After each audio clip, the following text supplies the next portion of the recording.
Blessed to be a part of your day. Kevin Miller in the morning, KIDO Talk Radio. Out to our great friend Lars Larson joining us from the Lars Larson Show, larslarson.com. Lars, good to have you with us. Good morning. It is my pleasure, Kevin. How's it going this morning? Not bad. Of course, getting ready for our annual pilgrimage to Washington. I know you're always fired up about it. And what I love about seeing Lars Larson behind the scenes is you're a tornado of activity, always working, whether it's for your show, getting ready for your show, speaking with people. You just never stop, sir. Well, you can't. You have to keep moving. I'll sleep when I get old, but I'll tell you, Kevin, this gathering, and I'm sure you've told your audience in Boise about this, that this gathering is 60 talk show hosts this year, I believe, you and I included among them. And what we do is I've been going to D.C. for Feet to the Fire for more than a decade. And the point is to put the feet of Congress to the fire and say, this is what the American public wants. And what better year to do it than this year? Here in my neck of the woods, a couple who like to ride motorcycles hit on their motorcycle last weekend, died. Who hit them? An illegal alien who never should have been in the country to begin with. Molly Tibbetts in Iowa, murdered, her body dumped in a cornfield, murdered by a confessed illegal alien who confessed to her murder and led the police to her body. We have a president who was elected by the American public, and his biggest rallying cry, the thing that really fired up the beginning of his campaign, and he stuck to it all the way through, was, let's build the wall and enforce the laws. Now, that's so overtly reasonable that it's tough for the left to come up with an objection to it. So they've tried to invent a few. You know that they've made an issue of separating children from their families. Well, first of all, when your family engages in illegal activity, you and I both know that if the Boise police arrest a mother or a father, if they're a single parent, or a couple, if they're engaged in criminal activity, do you know what happens to their children? If their children are underage, they are separated from mom and dad. Now, if there's family nearby, they can go to family. But if there's not, those children in Boise will be put in the care of human services. And that's a compassionate thing to do. The same thing is done for illegal aliens who I believe are guilty of child abuse. To drag a child across that border and to put their life at risk, that's overtly child abuse. And yet we can't seem to get the Congress to go along with the president's plan to fund a wall. Now, I believe the wall will eventually be built, but this is one of the efforts that you and I get involved in every year to try to put additional pressure on the Congress to say, this is what the American public wants. You're supposed to be representatives of the American public. Please get the job done. Our great friend Lars Larson, we'll see him in Washington, D.C. next week. Obviously, people are talking about John McCain. Your thoughts? Well, John McCain served his country honorably in the military. He came back. He was first in the House, and then he was in the Senate. I have to admit that I follow, at least in some occasions, my mother's rule, and that is, if you have a tough time saying something nice about something, don't say anything at all. I will say that John McCain served his country honorably and courageously as a prisoner of war.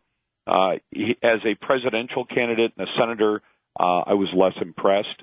There were, in fact, things that I did or said, and I tried to stick to the facts.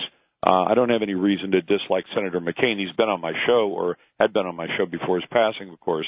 But there were things he did as a senator that I did not think represented the people of Arizona. But he has passed away now. He served his country honorably. And I would say about Senator McCain, rest in peace. Senator McCain was an always interesting interview, and I know you had to do your homework because he was very quick-witted, of course, very knowledgeable. What was that like, Lars, going one-on-one with him, sir? Well, the thing is, usually we were talking about some specific issues, and I think the 2008 presidential campaign, I think, highlighted the differences. This was a man who decided to be a Republican, but a Republican in name only, and that he took many positions. I remember saying, and I reminded people of this, when they said, well, you always go with the party, and I said, no. I said about Senator McCain that I thought that on some of the major issues of the day, there wasn't a dime's worth of difference between him and Senator Obama at the time. And they said, what do you mean by that? You can't say that. And I said, well, John McCain served in the military and Barack Obama didn't. But both of them, had privileged lives after McCain's marriage to Cindy McCain. He's a very wealthy man. And he voted in a way, I think, that kept the media happy with him. The media seemed to at least not go after him the way they did most Republicans. You'll notice that if you go back and read what the left-wing media, especially Huffington Post and others, said about Senator McCain in '08, they hated the man. They said some of the most outrageous things about him at the time. Today, they love the guy, but they love him after his passing. I know I know that some of what they were happy about was that John McCain stole the opportunity that Americans had to get rid of Obamacare. He cast the deciding vote and famously flew back all the way to Washington, D.C., which I admired, that he was very ill. He'd had surgery for the cancer that finally took his life, and he flies all the way to D.C. to cast 4 no votes and to not get rid of Obamacare. He believed in increasing taxes on the wealthy. He believed in global warming. He believed in getting rid of fossil fuels. I mean, you could go right down the list of things that he believed in that most conservatives do not. But after his passing, I'd say rest in peace about the man. But in a lot of ways, he voted more with the Democrat Party. And in fact, when we got the word last week that he was quite ill and that he and the doctors had decided to discontinue his treatment, I know because I've had friends who passed away from cancer. When the doctors discontinue treatment, it means that the end is near. And someone published a poll, not an online poll, but a legitimate poll, and his favorables among Democrats were quite high, and his favorables among Republicans are about 50-50. And that said a lot about who he was. And I guess the concern I have about representatives like that is that they seem to have been more concerned with making the media happy and consequently winning re-election than they are with actually representing the best interests of their citizens. I mean, you and I both know that the event we're going to in a week in Washington, D.C. about enforcing America's immigration laws, if there is a state that really represents all of the damage that can be done by illegal aliens, Arizona is that state. And yet John McCain favored sanctuary for illegal aliens. He favored not enforcing the wall, building the wall, enforcing the law to the extent that it should be. And so that was a real concern for me. Our great friend Lars Larson joining us, The Lars Larson Show, larslarson.com on KIDO Talk Radio. Kevin Miller with you here. Catch Lars tonight at 6. We go back to McCain and Lars. All of us great conservatives went down with the ship in 2008, and as you point out, he thought that the press that had always been his friend would have his back, and they did. They stabbed him in the back and the front. That was a tough campaign. And are you surprised that we haven't heard from Joe Lieberman, Lindsey Graham, or Sarah Palin? They've released statements, but they didn't do the Sunday circuit yesterday. No, they didn't. And I saw Governor Palin's commentary on Twitter. And her mention of Senator McCain. And really, I know a lot of people faulted him for choosing her, but he really needed her at that point in the race. He needed something to invigorate his candidacy, and Sarah Palin did exactly that. And I've disagreed with Governor Palin plenty of times about on the issues, but I thought his choice of her was absolutely fantastic. And in fact, going back and looking at it, I really can't think of a better choice at that point, because you choose who's available, and she was available, and she was an invigorating choice for the campaign. But as far as them not doing the circuit, I think they may be following the same kind of logic I am, which is, well, we had serious policy disagreements with Senator McCain, but we're saddened to hear of his passing, and I feel for his family, and I feel for his constituents. Now the question is who's going to replace him, and that'll be the choice of Governor Doug Ducey in Arizona. Lars, let's take a look at some of the Sunday shows. I think they were a little all bummed out that they couldn't, go after the president. Now these multiple lawsuits coming from the Southern District, from New York. I've had people say, well, the president's in trouble. You know the president. You've interviewed the president. You've been to the White House several times over the years. I mean, why do we always assume just because somebody makes a charge that a Republican president's in trouble? Well, because that's their narrative. And I think, frankly, a lot of the McCain remembrances that you're hearing today are being couched in terms of he stood up to Donald Trump. And I think that's one of the reasons that the media loves him. But the other question is, and I did quite a bit last week on the show with legal experts. I quoted Alan Dershowitz. Professor Dershowitz didn't have the time to make the show last week, but he was on other programs. And both he, Andy McCarthy, and others have made it clear, Hans von Spakovsky, who are all experts in federal election law, make the point that there is no crime there. CNN kept running the bottom of the screen crawl that said, that Trump associates implicated in crimes. Michael Cohen, it seems, committed some crimes. Paul Manafort, the jury found, committed some crimes. But there is no crime that the president's accused of. If you say, but he paid off some women. Kevin, everyone in our business, and in fact, frankly, everyone you see on television works for a company that has on occasion paid people for their silence. You and I both know that when you saw those people depart from PBS and some of the other networks, CBS among them, that when women said, I've been sexually harassed, I may have even been assaulted, that in most cases you never hear about those because the woman and her lawyers sit down appropriately with the network and say, this was done to me and you should make it right. And the networks have, and other big companies have routinely written a check with the agreement of the aggrieved party, and they've said this settles our disagreement. You've been harmed by us, and we are compensating you. And part of every one of those deals is an agreement that you will not talk about it. So if people wonder, well, why don't I hear about these things? Because part of the agreement is you won't talk about it. So when they say, well, the president's done some wrong, what does this have to do with Russian collusion?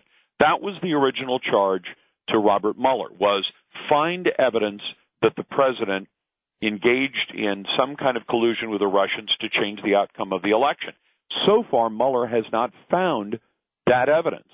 And members of Congress who are on committees that allow them to do oversight, when they've been asked, you've been in these private interviews, behind closed doors, top secret interviews with people who are doing the investigation. Is there any evidence?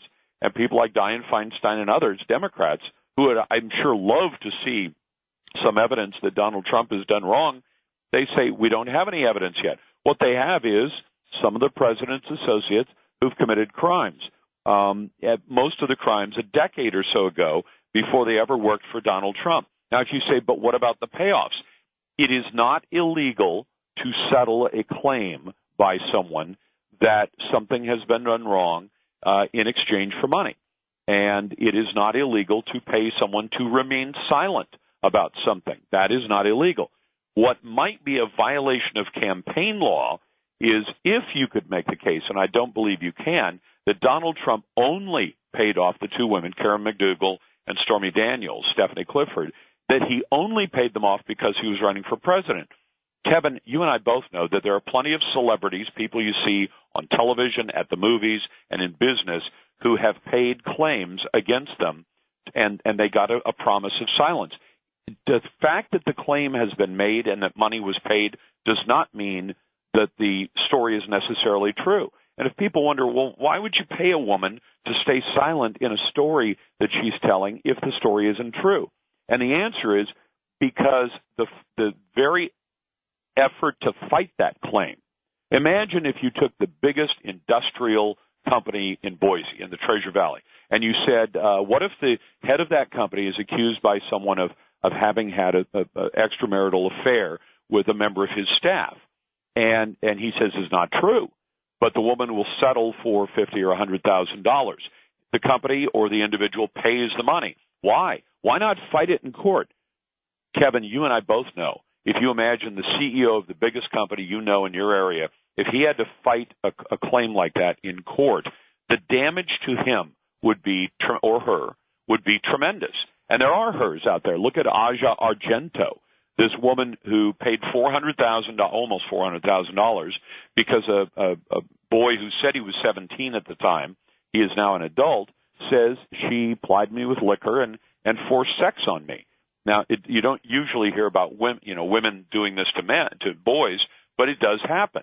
And so, but is there an assumption that, well, it must be true about Aja Argento? Well, you might say, well, she paid $400,000. It might be true. Or she might have calculated, if I have to fight this publicly, the damage to my career, the damage to, what I do for a living may be so serious that it'll be worth far more than that. So you settle the claim out. And in fact, Kevin, I realized when I was thinking about it last week, every single employer I've ever left, where I've never been fired, but I've left several companies and we've parted company as friends, but they've asked me to sign a statement when I leave. This final paycheck you're receiving settles all claims between us. And there's a reason that companies routinely have even low-level employees sign that kind of statement. Now, I was a low-level employee, but they want you to say, if you have any beef with us, this settles it, or if you don't want to, we're not going to hand you that final paycheck. And there's a reason for that, Kevin. And I mean, even companies I've worked for, I've seen instances. I've never been accused of any of this. I've never had to fight this because I mind my P's and Q's, and I don't go out and engage in this kind of behavior. But I've seen people leave the company because they say someone at the company, crossed the line, went too far, did things they shouldn't have done, and oftentimes the company or the individual writes a check for that, and they settle the issue that way. So do we assume that the president did that for campaign purposes? Even if he did, if you could make that case, Kevin, it would be a campaign donation violation because it would have been Donald Trump giving more than the $2,700 of his own money that he was allowed to give, and you still have to declare the money and file it as an election filing. The biggest single claim of election campaign finance violations in American history was committed by, here's the trivia question for the morning, Barack Hussein Obama, who took almost $1.8 million in illegal campaign contributions. This is all settled and decided, and his campaign paid a $375,000 fine for doing that. And did the media make a big deal about that? No, they didn't. Bernie Sanders, I didn't even realize this, but in reading about this over the last week or so, Bernie Sanders took money from a foreign government. Happened that the foreign government was Australia, which doesn't sound as foreign as some places, I have to be honest. But he took enough campaign donations from the Australian Labor Party that he had to pay a $24,500 fine. Did the media make a big deal about Bernie? No, they love Bernie. But are they making a big deal about Donald Trump? Yes. And is there any evidence that Donald Trump colluded with Russia? No.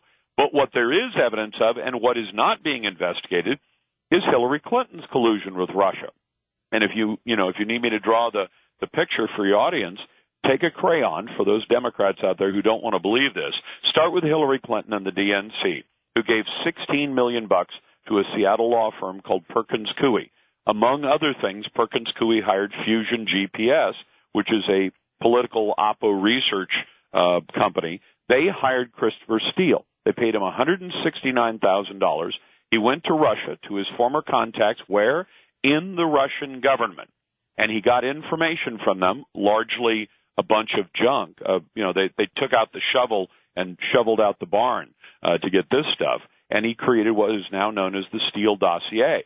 The Steele dossier was used before the election to try to sabotage the candidacy of Donald Trump, and it's been used after the election to try to go after Donald Trump. And it was used during the summer of 2016 to obtain wiretapping affidavits from the FISA court. So if there was collusion with Russia to influence the outcome of the election, the collusion was done by and on behalf of Hillary Rodham Clinton. Lars Larson, to be continued. We appreciate it. Safe travels. We'll see you in D.C., sir. I'll see you in the nation's capital next week, Kevin. It'll be my pleasure. Thank you, Lars. Take care, sir. Take care. Our great friend Lars Larson joining us. He's fired up. Kevin Miller in the morning, KIDO Talk Radio. Coming up next, we'll take your calls, certainly about John McCain, certainly about what Lars Larson had to say, and is there any way that we can guarantee safety from shootings anywhere in America, anywhere in Idaho? Kevin Miller, KIDO Talk Radio. And blessed to be a part of your day, Kevin Miller in the morning, KIDO Talk Radio. Phone numbers 580-5436, 580-KIDO. Remembering Senator John McCain, your thoughts. So we heard what Lars Larson had to say. We'll get yours, as well as how can we keep our community safe when it comes to these shootings. Of course, this one not at a school, this one at a video game tournament. Now, people are going to start wanting to ban video game tournaments. Probably not, but it comes down to personal responsibility, and this is a tough one when you take a look at who is responsible for your safety. Is it the government or is it yourself? And people are going to vilify guns and vilify the people that carry them. But truthfully, at 580-5436, 580-KIDO, when you go somewhere, do you feel more safe if you're concealing and carrying as opposed to just kind of letting things fly? It's coming to a point in America where people have to be armed to protect themselves. That's what I believe. I'd love to hear from you next. Kevin Miller on 107.5 FM, 580 AM, KIDO Talk Radio. Good morning, Doug. And don't forget, Spirit of Boise Balloon Classic starts this week. Are you excited? It's free. Go to spiritofboise.com today. Check it out. Brought to you by our friends at CapEd Credit Union. Starts Wednesday, Thursday, Friday. Double session on Friday. Then, of course, Saturday, you've got the competition. And then Sunday, really my favorite day because you have people of faith and everything else going on. And it's a great way to end summer, really, here in the Treasure Valley. And don't forget, the week after, we will be, actually, I guess that is next week. Yeah, the week after. We're going to be in Washington with Lars Larson, holding their feet to the fire, one of 60 talk show hosts, both local and national, that have been invited to this. Coming up, Jessica Rosenthal, then your phone calls. I know Tea Party Bob's ready to go. Didn't Tea Party Bob last Friday say he's going to call in at 6 a.m.? Well, what you say and what you do. We've got our old friend Tom from Nampa as well. But first, a few thoughts on John McCain. Patriotism sometimes runs in a family, and sometimes the second or third generation takes it for granted, but that certainly wasn't the case with John. And I think, when he's remembered this coming week and the week after and the months after, it's going to be as a patriot. With all his strengths and weaknesses, all his accomplishments, it was really just the fact that America came first with him at all times. Particularly in the last several years, he was the conscience of the Senate. He really was. And so I don't think you can overstate the importance or impact of his impact on the body. He will be missed for many, many reasons, Chuck, but I think that example that he set of working across the aisle, but more than that, working to bring people together here at home and around the world is one we should remember. The Senate, the country, the world are lesser places tonight with the loss of John McCain. There we have it. John McCain. Rest in peace. Okay. Tea Party Bob joins us now at KIDO Talk Radio. Good morning. Good morning, Mr. Miller. Well, if it isn't Mr. It's 8 o'clock in the morning. Oh, well, if it isn't Mr. Cut Me Off as fast as you can. Well, that's right. We only have so much time in the show. Right. Just leave him till the end so you can cut him off. I understand that. I thought you were calling in at 6 from now on. You're just like big government. You're not. I thought you were just going to call in at 6 from now on, but that didn't happen. Yeah, right. You've been discussing hemp for the last how long? 3 hours? Actually, we haven't. We talked about it last hour. Mm-hmm. Yeah, you've been talking about it for almost 2.5 hours. How dare us talk about hemp? For once, I agree. Liberal Steve is right. Experiments with oils made from the resin of hemp have shown significant success in treating pain, including PTSD, epilepsy, and inflammation. These are undisputed facts. Of course, it would have made sense if you were calling last hour about this. Right. CBD oil can be easily extracted from hemp leaf as a cheap, non-toxic pain reliever. Unlike marijuana, hemp is a very low-level THC. So, wait a minute. You and Liberal Steve are agreeing. Yes. Hemp contains many of the essential compounds called cannabinoids that help address inflammation of the nervous system, essential to fixing disorders of chronic pain. The largest obstacle is that Idaho code mistakenly classifies hemp as being the same as marijuana when it is not. the drug companies aided by the crony politicians, including our good friend Little, don't want CBD oil to be available because they want you to buy their more expensive synthetic product that has multiple bad side effects. Well, but to quote the lieutenant governor, he wants it regulated by the FDA. Yeah, well, he's no different than Randolph Hearst or DuPont, who got it regulated in 1937 because Hearst was afraid hemp was going to take over the pulp industry and his newspaper business, and DuPont was afraid that it was going to take over the plastics industry because of its versatility. And what they did was they demonized it using Hearst's huge network of newspapers called 1937 fake news. It's no different than how the FDA 1937 was before my time. Yes, I understand. It was before a lot of our time. Not quite mine, but close. You know, it's no different than how the FDA has been trying to regulate the natural food supplements for years so they could be reclassified and taken over by the drug industry. It's the bloody crony politicians controlled by the big money trying to keep hemp out of the marketplace and the many items it can be used for because it's cheaper. This battle's been going on for years. If hemp is so great, then why don't we, have this warm embrace of hemp? Because big money doesn't want it. I mean, can't you figure that out? You can't be that ignorant. Big money does not want hemp in this country. It's going to put a lot of other things out of business. Hemp has many, many uses, and it's very cheap to produce. And it's also good in drought, which we have here every once in a while, if you remember. I'm not sold on hemp. Yeah, well, you know what? You haven't read enough. Do a little bit of reading and a little bit of research. I go back to 95 and 96 about hemp. There was a woman who called herself the hemp lady, and she was dressed in hemp, and she ran for president all the time. Stop it, will you? I'm not. And you know something? I debated her then, like I'm debating you now. Yeah, but you're not debating. You're talking about silly stuff. You don't do any research on this. When is the last time you read a book that dealt with hemp and its uses? The hemp propaganda industry? I haven't. When is the last time you read an article or a book about the subject? I agree with the lieutenant governor in this case. Yeah, well, I'll tell you, you're as bad as he is then. Maybe you should become the governor. Now, you had your chance to run for governor just like I did. Well, I didn't really have a chance, but you did. You were my personal favorite. I didn't have the $5 million necessary to win. I think if we would have gotten you a pickup truck, you could have won. Right. Unfortunately, Little did get the money from Miyake. He did win. Well, elections matter. You know, it's all about money, Kevin. I keep telling you, it's all about money. Follow the money, and you'll find out why they restrict certain things and why other things are permitted. Just like horse racing. Horse racing is permitted because the big money wants it. They're going to try to get it in again. And who's it going to hurt? The poor people who go down and spend their money on these gambling machines.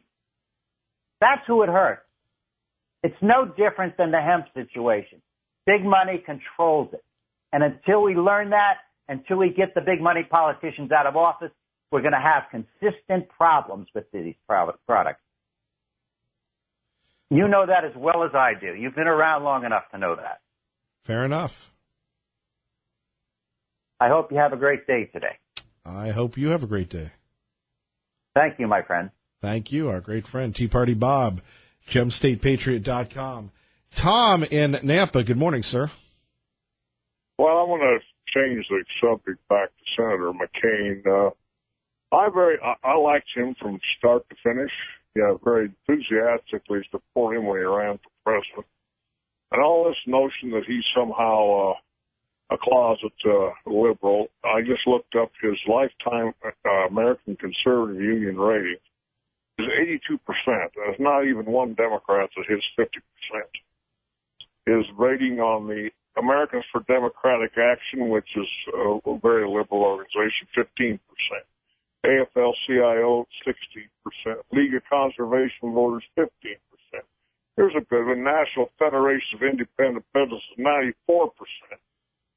Now, here's an interesting one. John Birch Society, 43%. Focus on the Family, 42%. Well, you got to be way off in right field to get a decent rating from the JBS, and that's one thing old McCain wasn't. I think he was a reasonable man. I think he ran a great campaign in 2008. At the time, I thought he picked a pretty good running mate, but I was disappointed later when she resigned as governor under fire. I think she should have hung in there. In retrospect, I agree with McCain. I think he should have picked Lieberman. And that was a hard year for any Republican. You're saying that Lieberman would have been better than Palin? In retrospect, after what, Palin proved to be a lightweight. The one thing about Lieberman, he was rejected by his own party in Connecticut. He ran as an independent. And his voting record on foreign affairs was, whatever happened to those kind of Democrats? Scoop Jackson is one from Washington that was, pro-America all the way. And I think Lieberman was a decent man. I think he would have made a decent running mate. I think he would have brought together a ticket that might have won. But the stock market, crashed, that whole bubble Sure, burst. But on the other hand, let's remember, Tom, old McCain had trouble with the base. Not everybody was happy with him. And the conservatives were not going to support him. That's why he needed Palin. Well, the trouble was that the religious right's taken over the Republican Party, just like the radical left's taken over the Democrats. Whatever happened to the people that are more toward the middle? Everybody wants to polarize everything. Wait a minute, Tom. Let me just answer your question. McCain was the middle, Romney was the middle, and they both lost. Well, like I said, in 2008, it was a rough year to run as any Republican because they had the economic meltdown 2 months before the election. McCain was actually ahead in the polls. I remember. In September, and then along came the crash, and he had a hard time after that. And I think Palin demonstrated in her debate with Biden that she really wasn't up to the job. She didn't have enough experience. And shame on McCain for bringing her. I think she was the best thing of that campaign. Well, yeah, but she really didn't do that good a job in the debate. I thought that the questions weren't put to Obama strong enough in the debate. He was all programmed. Obama couldn't say nothing without a teleprompter in front of him or without memorizing everything. And I really like the way John McCain, I think, ran a very reasonable campaign, and I'm not so sure that we've had a good candidate since then. But I don't know. You and I are going to differ on that. You think McCain was better than Trump? Oh, heck yes. Like I said, I wish you would have called at 6 a.m. I'd have nothing else to do all day but drink coffee and listen to people disagreeing with you. Well, that's because a lot of your listeners are Trump supporters. I said some time back that I finally came around to begrudgingly, saying, okay, I'm with him because of the kind of people that are, really going against him in the Democratic Party. But I did not vote for either one in the general election because I couldn't stand either one of them. But getting back to McCain, history will judge his politics as really not being successful as opposed to the successful ones of Mr. Trump. Well, yeah. McCain did run several successful Senate campaigns, and I don't know. Sometimes the best men are the ones that are losers. Look at Barry Goldwater, the man that McCain replaced at the Senate. Sure. Goldwater lost the race, but in the end, he proved to be right, and he ended up being a pretty popular man. And he was the one that went and told Nixon, "Well, the gate's up. I think you need to resign." And he was very popular. All right, Tom. Thank you for the call. Dave, Hank, and Brian will talk to you next. Kevin Miller, KIDO Talk Radio. Kevin Miller in the morning, KIDO Talk Radio. Let's go to Dave in Meridian. Good morning, Dave. Good morning, Kevin. Yeah, I'm sure everyone can admire John McCain as a POW and what he went through there, and of course give him great respect for that. But in some ways, I think he milked that throughout the rest of his life. I was never a fan of John McCain. I think ever since the Reagan Revolution, for the last 30 years, he's tried to pull this party away from the conservative right, socially conservative people especially, and he was quite dismissive and mocking of the Tea Party movement, and has worked real hard to bring the party more to the left, and especially on social issues. I mean, if somebody were to bring up social issues next to him, he'd break out in a rash. He voted his voting record. Well, I think he's just been on the wrong side of so many issues for so many years. I don't know, insulated or detached, but the Gang of Eight, so to speak, I just think they're very much one of the reasons Trump got elected, because of the thinking of Lindsey Graham and John McCain, especially on immigration, just disconnected from reality, decade after decade. And the last straw that broke camel's back for me was the vote that McCain made on Obamacare, the last vote, I think, just to get even with Trump. And at that point, he didn't put the country first. He put personal retaliation first. And he also has his dirty mitts on this dossier. So not a big fan of John McCain. All right, Dave, thank you for the call, for listening to KIDO Talk Radio, Traffic and Weather Together. I'm just Channel 7's Eric Everett. Kevin Miller in the morning. Back to your phone calls. Quickly to Hank, and then we'll go to Brian. But Hank, good morning. Okay, I'll say diddles to your previous caller, Dave, that the moderate Republican candidates historically have not run well. In fact, they've lost big. Landon, Dewey, Nixon, for instance, lost his first time, did poorly against a divided Republican-Democrat party in 68, and only won in a landslide in 72 because McGovern went radical. Dole was, in 76, again, Ford's performance, Ford lost an election, which I think he could have won. He was another one of the Republican moderates. Reagan, compare that to Reagan's performance. Bush, the first Bush ran conservative on the Reagan record and won, but he went back to his moderate roots and lost to Clinton, and so these so-called moderate things, and Republican vote always goes down. McCain, when he ran in 2008, had the poorest Republican turnover. People going to the polls since 1966. Which was the poorest turnout for Republican. And if he didn't have Palin, it would have been worse. That's exactly what I was going to say next. I was tempted not to go to the polls. The only time in my life that I was tempted not to vote in a presidential election. I voted for every one of them since 1972, and Palin was the one that brought me back into it. I couldn't stand McCain. So that's my thoughts for the day. All right, Hank. Thank you for listening to KIDO Talk Radio. Bye. Bye-bye, Hank. Brian, good morning. You're on KIDO Talk Radio. Hello, Brian. Hey. The gun thing. CBS came out with the thing, Idaho's third for gun ownership in the country. I don't know how true their numbers are, but they said 56.9%. So you had thrown out earlier, do you feel safer packing? Of course. I just wish that in my employment, the 40 hours I'm there, I could do it there. Unfortunately, in a lot of IT and government positions, you can't. But, yeah, of course we're safer because we all pack. That was the whole idea behind the Second Amendment. And just to make a quick note about what everybody's talking about, McCain and all that, I appreciate what he did for the country and his service, but he was further left. And everybody knows that the country has been going further left through history. That's just, if you do your history, we're going further left as time goes on, unfortunately. Well, Brian, thank you. You have a blessed day. Take care, sir. You too. Bye. Bye-bye. All right, coming up, Spirit of Boise Balloon Classic. It's going to be fun. It's going to be exciting. And if you love the balloons like Mrs. Miller, make sure you check it out starting Wednesday. Kids ride free.